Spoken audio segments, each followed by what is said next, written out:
চট্টগ্রামের ফটিকছড়ি উপজেলার নাজিরহাট পৌরসভার কুম্বারপাড়া এলাকার হালদা নদীর বেড়িবাঁধ ভাঙি যে কোনো সময় প্লাবিত হইতে পারে বলে আশঙ্কা করেন এলাকাবাসী।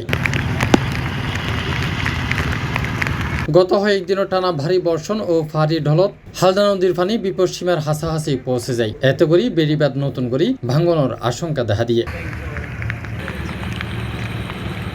সরজমিনত ঘুরিয়ে দেখা যায় কুম্বারপাড়া সংলগ্ন হালদা নদীর বেড়িবাঁধটা দীর্ঘদিন ধরে অবহেলিত।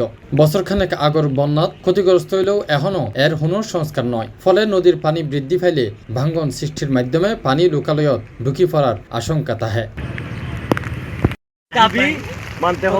স্থানীয় বাসিন্দারা দ্রুত বাঁধ মেরামতুর লাই প্রশাসনের প্রতি জোর দাবি জানাইয়ে তারা হয় নদীর পানি যেভাবে বাড়ে দ্রুত ব্যবস্থা নলইলে বড় ধরনের ক্ষতির আশঙ্কা আছে।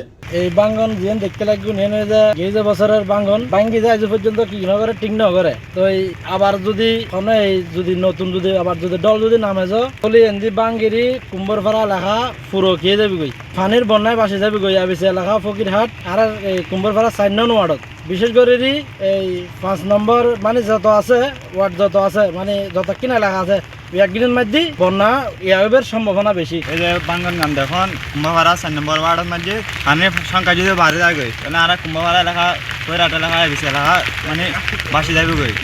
এখন এনে যদি ব্যবস্থা নলন তাহলে আর এলাকা বাসি যাবে গই মানুষজন বেশি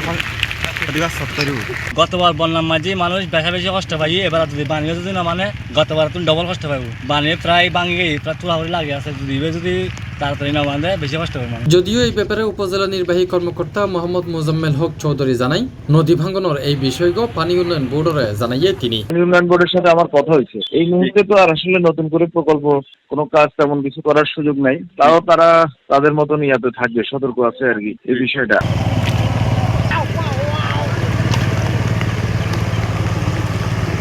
C+ TV চট্টগ্রাম।